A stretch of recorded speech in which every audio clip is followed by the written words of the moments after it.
About noontime, as Ben-Hadad and their 32 allied kings, were still in their tents drinking themselves into a stupor, the troops of the provincial commanders marched out of the city as the first contingent. The, overconfidence of Ben-Hadad and these other kings. Now it goes as far as saying they were drinking themselves into a stupor. The two armies camped opposite each other for 7 days. And on the 7th day, the battle began. The Israelites killed 100,000 Aramean foot soldiers in 1 day. The rest fled into the town of Aphek. But the wall fell on them and killed another 27,000. Ben-Hadad fled into the town and hid in a secret room. So, yeah. Not going well for the Arameans again. What's up, cool people? My name is Matt. Welcome back to our Bible study. We're looking at 1 Kings chapter 20 now. Last chapter, Elijah essentially ran for his life because Jezebel didn't like the fact that he had all the prophets of Baal killed. So, Elijah flees, makes it to Mount Sinai, hears from God that, alright, you're concerned about being the last prophet of the Lord in Israel, and that Israel has, completely turned away from me, but I'm gonna have you go and anoint a new king of Israel to tell you that, Ahab's reign is ending. I'm also gonna have you anoint a successor to yourself so that you won't be the last prophet. And I'm also gonna have a group of people who aren't bowing down to other gods. So, upon getting this reassurance, Elijah starts heading back to Israel, meets up with Elisha, who is to be his successor, and kind of goes through that whole deal of choosing him and bringing him along. Okay, then we get to chapter 20 here. So here we go. About that time, King Ben-Hadad of Aram mobilized his army, supported by the chariots and horses of 32 allied kings. They went to besiege Samaria, the capital of Israel, and launched attacks against it. Ben-Hadad sent messengers into the city to relay this message to King Ahab of Israel. This is what Ben-Hadad says: "Your silver and gold are mine, and so are your wives and the best of your children." Okay, so I think there was previous stuff that we had read about one of the kings of Judah, I want to say Asa, getting in touch with Ben-Hadad, making an agreement to work together to fight against Israel because Israel and Judah had been fighting. I could be a little off on some of the details there. But in any case, I'm pretty sure this was part of some sort of agreement between Judah and Aram that they would attack Israel. So Ben-Hadad's is kind of coming in hot with some threats to Ahab here. Let's see what develops. Continuing on with verse 4. "All right, my lord the king," Israel's king replied. "All that I have is yours." Soon Ben-Hadad's messengers returned again and said, "This is what Ben-Hadad says. I have already demanded that you give me your silver, gold, wives, and children. But about this time tomorrow I will send my officials to search your palace and the homes of your officials. They will take away everything you consider valuable. Then Ahab summoned all the elders of the land and said to them, "Look how this man is stirring up trouble. I already agreed with his demand that I give him my wives and children and silver and gold. Don't give in to any more demands," all the elders and the people advised. So Ahab told the messengers from Ben-Hadad, "Say this to my lord the king. I will give you everything you asked for the first time, but I cannot accept this last demand of yours." So the messengers returned to Ben-Hadad with that response. Okay, gonna pause there for a second. Ahab, based on this and all the stuff where it seems like Jezebel's running things as much as, if not more so than he is, like, he comes across as a bit weak and or cowardly. So, with him giving into these demands and whatnot, and then when it gets taken a step further, he doesn't, immediately stand his ground and say, "No, I'm not going to do this." He only says that he's not going to do it after having already sought advice from others. And it's like, what's even the point of this added, search and seizure of all these things? Like, now it seems almost like he is thinking that Ben-Hadad's just trying to push the limit of what he can get out of this. At least peacefully, relatively speaking. But now he's decided, after some advice, to stand his ground a little bit and not give in to anything else aside from what he already said he would do. Then we get to verse 10. Then Ben-Hadad sent this message to Ahab. "May the gods strike me and even kill me if there remains enough dust from Samaria to provide even a handful for each of my soldiers."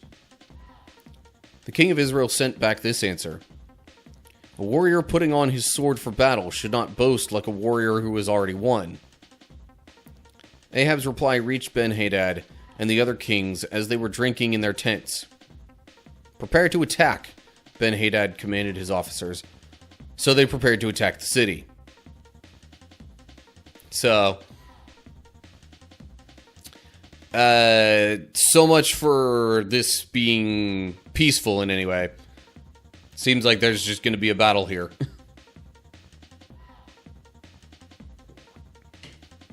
Which is, it was kind of likely that there was going to be some sort of battle anyway. Unless Ahab was so cowardly that he just kept caving into the demands of Ben-Hadad. Which at this point we're getting beyond unreasonable. The first demand was kind of unreasonable. Never mind any of the stuff after that. Note there in verse 12.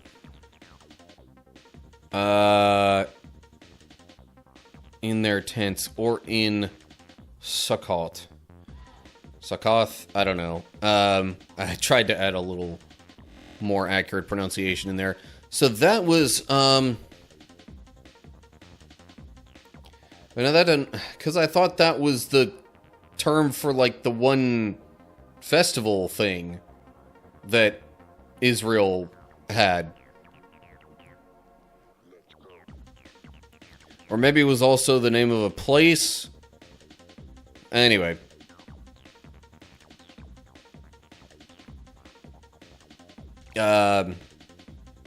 But it's like they already had kind of assumed that things were going to go well for them. So they were, drinking and presumably just kind of palling around. But then Ben-Hadad hears this, threat kind of back from Ahab and is like, "All right, This means war.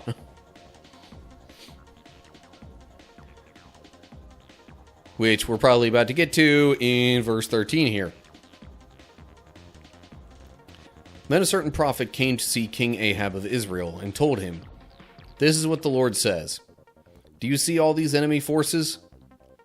Today I will hand them all over to you. Then you will know that I am the Lord." Ahab asked, "How will he do it?" And the prophet replied, "This is what the Lord says. The troops of the provincial commanders will do it." "Should we attack first?" Ahab asked. "Yes," the prophet answered. So Ahab mustered the troops of the 232 provincial commanders. Then he called out the rest of the army of Israel, some 7,000 men.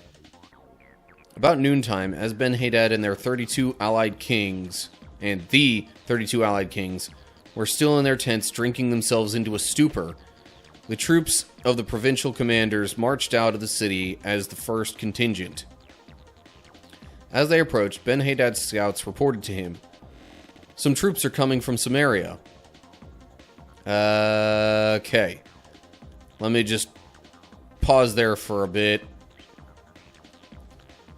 So, it just says a certain prophet. Doesn't name the prophet, but it seems like it's a prophet of the Lord, considering he's like, okay, well, this is what the Lord says. And Ahab, I guess, is like, kind of glad to hear it.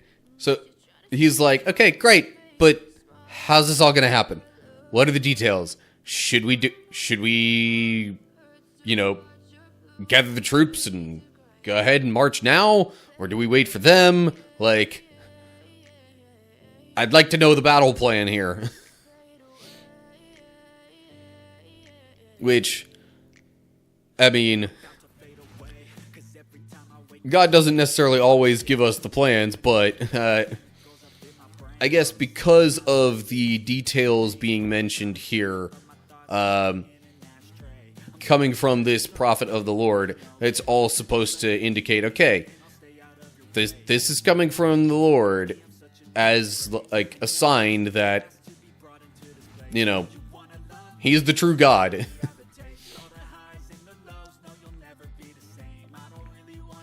And now it mentions 7,000 men here. Are these the same 7,000 that were mentioned in the previous chapter as the ones who didn't bow to Baal? I don't know. But anyway, they march up to the enemy camp, which, again, the overconfidence of Ben-Hadad and these other kings. Now it goes as far as saying they were drinking themselves into a stupor. So, yeah, they're not exactly worried whether or not they should be. Seems like maybe they should be. So the scouts report to Ben-Hadad that these troops are coming. And then we get to verse 18. "Take them alive," Ben-Hadad commanded, "whether they have come for peace or for war."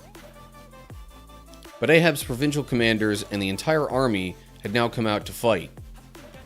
Each Israelite soldier killed his Aramean opponent, and suddenly the entire Aramean army panicked and fled. The Israelites chased them, but King Ben-Hadad and a few of his charioteers escaped on horses. However, the king of Israel destroyed the other horses and chariots and slaughtered the Arameans. Afterward, the prophet said to King Ahab, "Get ready for another attack. Begin making plans now, for the king of Aram will come back next spring." Hebrew says at the turn of the year. First day of the year in the ancient Hebrew lunar calendar occurred in March or April. So, Ahab's side wins for now, but it says the prophet, so I assume it's the same prophet that told him all the stuff that was going to happen and how it was going to happen and all that. This same prophet goes to Ahab and says, "Okay, Get ready for another attack, though, because they're coming back. Moving on to verse 23. After their defeat, Ben-Hadad's officers said to him, "The Israelite gods are gods of the hills. That is why they won. But we can beat them easily on the plains. Only this time, replace the kings with field commanders. Recruit another army like the one you lost. Give us the same number of horses, chariots, and men, and we will fight against them on the plains. There's no doubt that we will beat them." So King Ben-Hadad did as they suggested. Interesting. So, I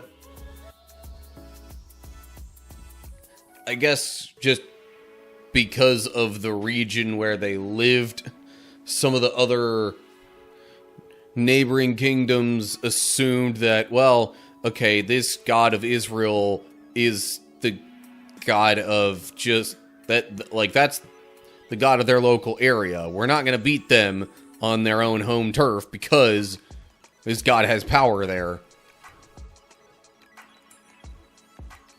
So, anyway, they're rounding up some more troops, gonna get ready for another attack, but the plan is, alright, let's do it away from the hills, so that then they won't have the protection of this God of theirs. At least that's the assumption on the Aramean side of things. Okay, verse 26. The following spring, he called up the Aramean army and marched out against Israel, this time at Aphek. Israel then mustered its army, set up supply lines, and marched out for battle. But the Israelite army looked like two little flocks of goats in comparison to the vast Aramean forces that filled the countryside. Then the men of God went to the king of Israel and said, "This is what the Lord says. The Arameans have said, 'The Lord is a God of the hills and not of the plains. So I will defeat this vast army for you. Then you will know that I am the Lord.'" So, now I guess God in a way is saying, alright, here's what these people think. I'm going to prove them wrong by giving you victory here as well. It's clear that they have a much larger army assembled, but I'm going to give you victory.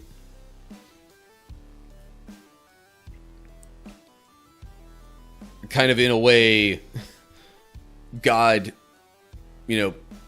preserving his own honor and glory and making sure there's no confusion, to have people think that he's only a God of the hills and not the plains or something like that. Like, nope, this God is God of either a larger area at least or everything. Which, of course, the Lord is God of everything. Anyway, verse 29. The two armies camped opposite each other for 7 days. And on the 7th day the battle began. The Israelites killed 100,000 Aramean foot soldiers in 1 day. The rest fled into the town of Aphek. But the wall fell on them and killed another 27,000.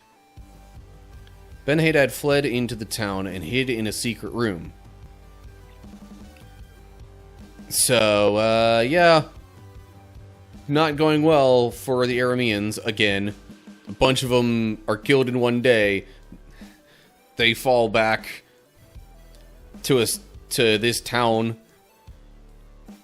to either regroup or have extra protection or whatever.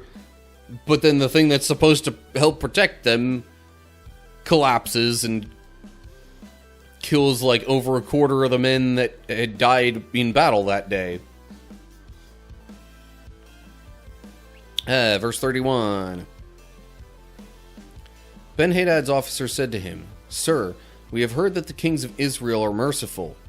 So let's humble ourselves by wearing burlap around our waists and putting ropes on our heads, and surrender to the king of Israel. Then perhaps he will let you live."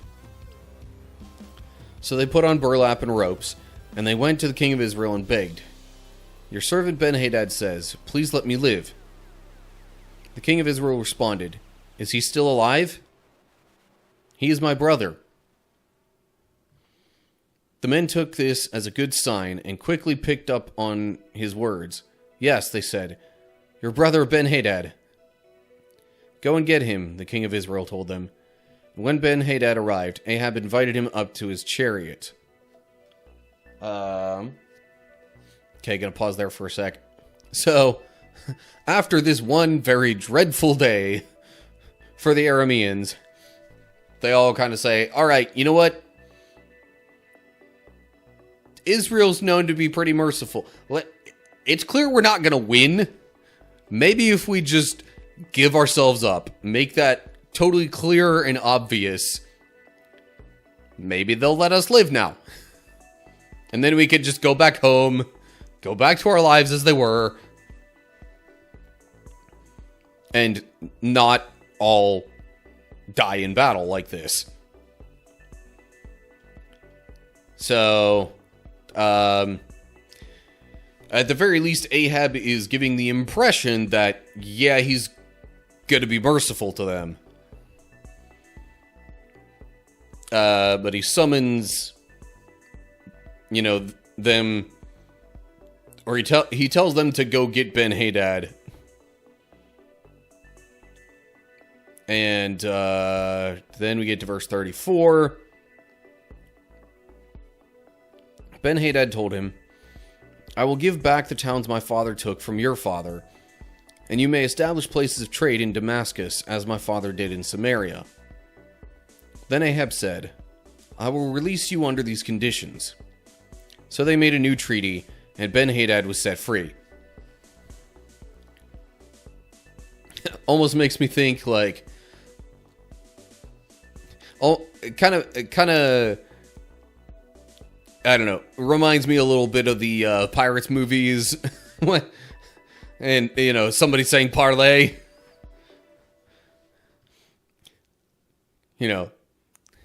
They're locked in the midst of battle at one moment, but then they come back the next day, and it's like, okay, you know what?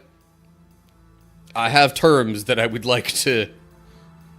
Or, let's strike a deal, essentially. And...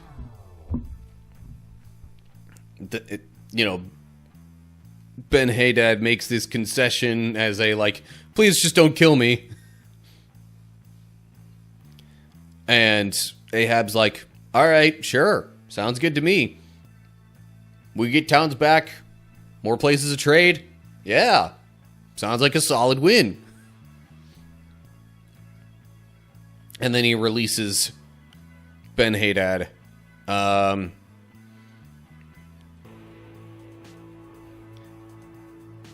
Was that in line with what God had said before? I'm not sure. Maybe we'll find out about that as we read the following verses. Verse 35. Meanwhile, the Lord instructed one of the group of prophets to say to another man, "Hit me." But the man refused to hit the prophet. Then the prophet told him, "Because you have not obeyed the voice of the Lord, a lion will kill you as soon as you leave me." And when he had gone, a lion did attack and kill him. Okay. I feel like that's supposed to be kind of an illustration of what's about to happen with Ahab. But let me not get too far ahead of myself. So, basically so out of the group of prophets, the Lord instructs one to say to the other, "Hit me," and the other one refuses to hit him. So it's like, well, you didn't do what the Lord said, so you're going to be eaten by a lion.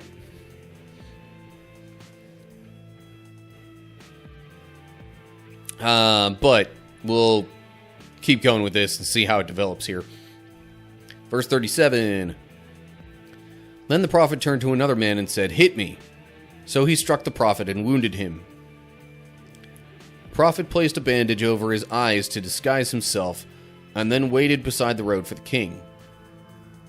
As the king passed by, the prophet called out to him, "Sir, I was in the thick of battle, and suddenly a man brought me a prisoner." He said, "Guard this man. If for any reason he gets away, you will either die or pay a fine of 75 pounds of silver." But while I was busy doing something else, the prisoner disappeared. Okay, hang on. Let me finish off that verse at least. "Well, it's your own fault," the king replied. "You have brought the judgment on yourself." Actually, let me just wrap up the chapter. Then the prophet quickly pulled the bandage from his eyes, and the king of Israel recognized him as one of the prophets. The prophet said to him, "This is what the Lord says. Because you have spared the man I said must be destroyed, now you must die in his place, and your people will die instead of his people." So the king of Israel went home to Samaria, angry and sullen, but not dead yet. So, okay, I'm trying to make sense of this paragraph here, because,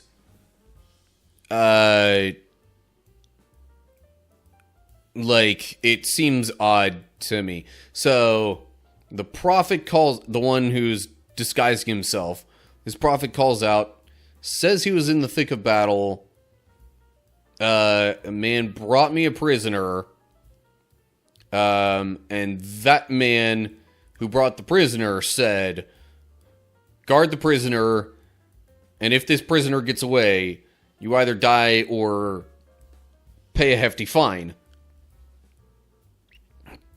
But then the prisoner escaped while he was doing something else. I don't think this is something that actually happened. This, I'm pretty sure, was supposed to be an illustration regarding the whole situation with Ahab and Ben-Hadad. Because then he goes, "This is what the Lord says, because you have spared the man I said must be destroyed," or, not kept guard over the prisoner, now you must die in his place. So, yeah, I think that was supposed to be more of a prophetic allegory kind of thing.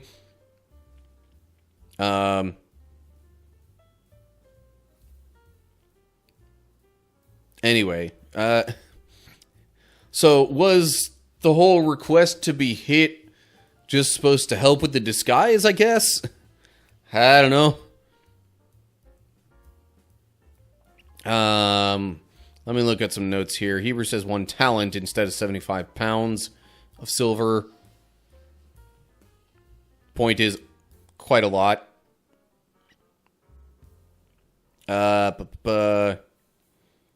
Note there, Hebrew term used here refers to the complete... Oh, when it mentions destroyed, it's this term that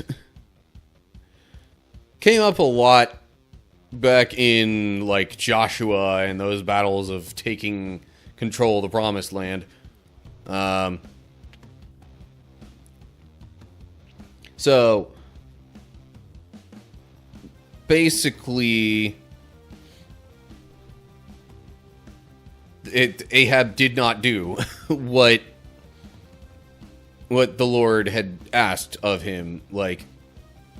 He was supposed to destroy Ben-Hadad and the Arameans, but he got caught up in this idea of trade and whatnot and let him get away.